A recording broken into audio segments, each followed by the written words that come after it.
the most powerful man in Italy.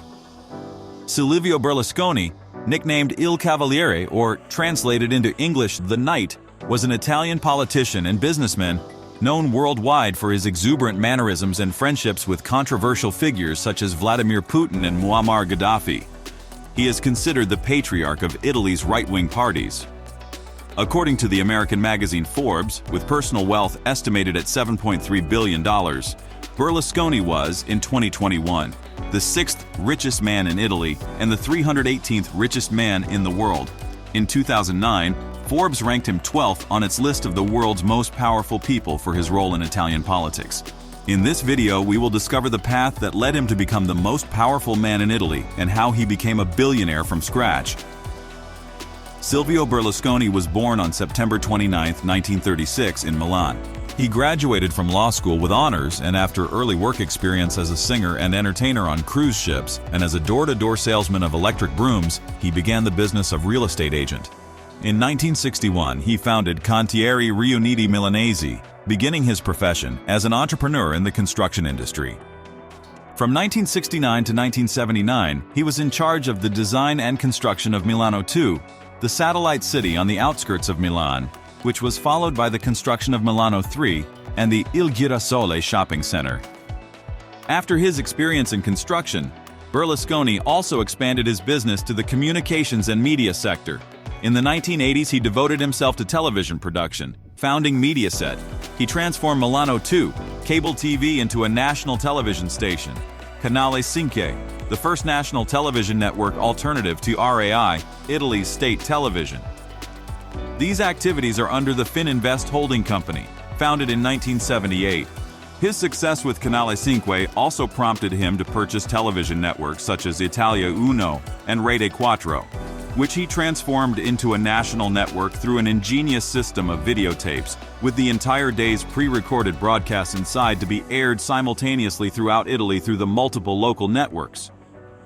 In 1985, the mechanism devised by Berlusconi to have national programming was ruled outlawed, and the channels were blacked out.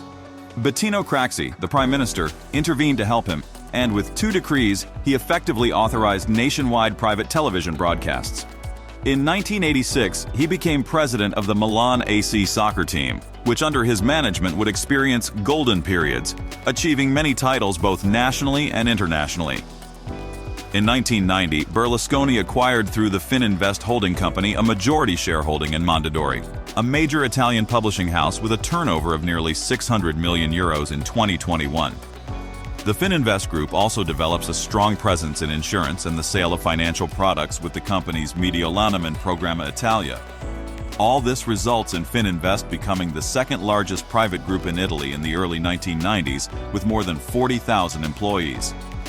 In January 1994, Silvio Berlusconi announced his entry into politics. He resigned from all positions held in the Fininvest Group and founded Forza Italia, a party that from nowhere in just 3 months would come to exceed 20% support in political elections, allying with other right-wing parties.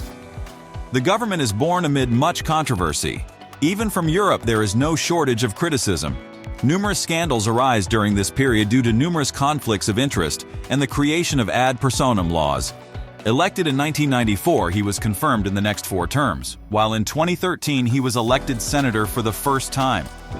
He has served 4 terms as Prime Minister, the first from 1994 to 1995, 2 consecutive terms from 2001 to 2005 and 2005 to 2006, and finally from 2008 to 2011.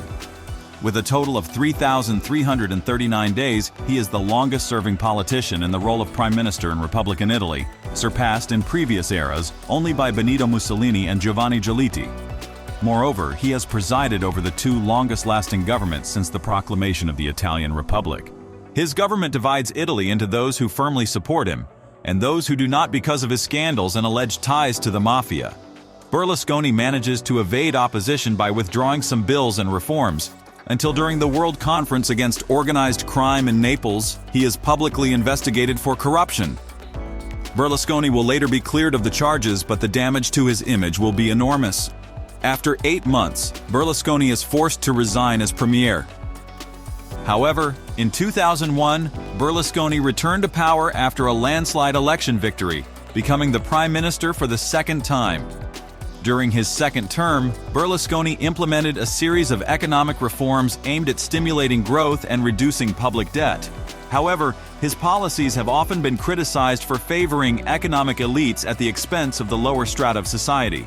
In addition, Berlusconi was involved in numerous legal disputes during this period, including trials for tax fraud, bribery, and corruption.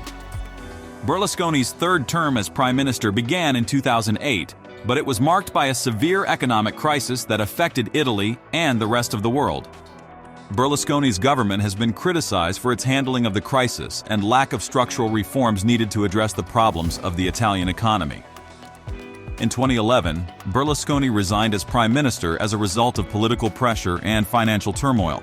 Since then, his role in the Italian political landscape has remained significant, but he has suffered a series of defeats and faced new legal disputes. Silvio Berlusconi's political history is complex and controversial.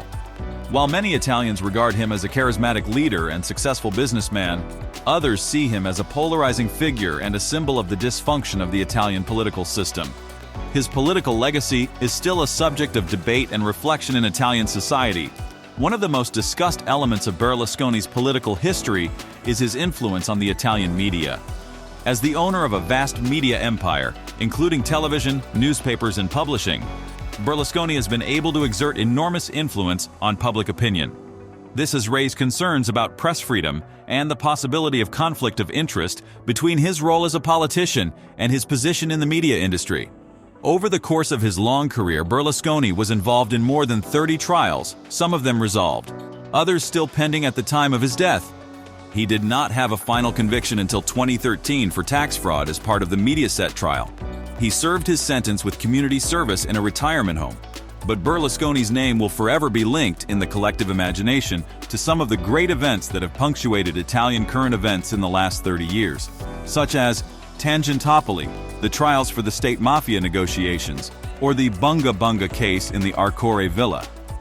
Although his politics have not always been appreciated by everyone, at the entrepreneurial level he remains one of the most important entrepreneurs in Italy and the world, thanks to his flair for business and by devising ingenious solutions that have brought him success. Silvio Berlusconi passed away on June 12, 2023 at the age of 86, after a very long career filled with important events that changed for better or worse the history of Italy. With his death, Silvio Berlusconi leaves his heirs a veritable empire. A fortune that, according to Forbes, amounts to about 7 billion euros, half of which is represented by listed holdings, to which must be added several companies, villas and real estate, the Monza soccer team in Serie A and investments in digital companies, a yacht and much more. A legacy with big numbers that Berlusconi has been able to build over time through his skills as a businessman with interests in construction, media and soccer. A treasure as big as the dynasty of heirs that make up the Berlusconi family. 2 ex-wives, 5 children, and 16 grandchildren. But to whom will Berlusconi's legacy actually go? How will the company's shares and housing be divided? These are details we cannot yet know. In all likelihood, it will be the children who will receive most of the estate, but it is certainly still unclear what turn the business management will take and what power structure will be established by the family unit. Due to his extraordinary wealth and political power, which remained strong even after his partial departure from Italian politics, he has always been recognized as the most powerful man in Italy. This allowed him to expand his business beyond the limits of a normal businessman, tying business with politics, but often to the detriment of Italians. We hope this video about the life of Silvio Berlusconi, also called The Knight, has intrigued you. Follow us for more videos.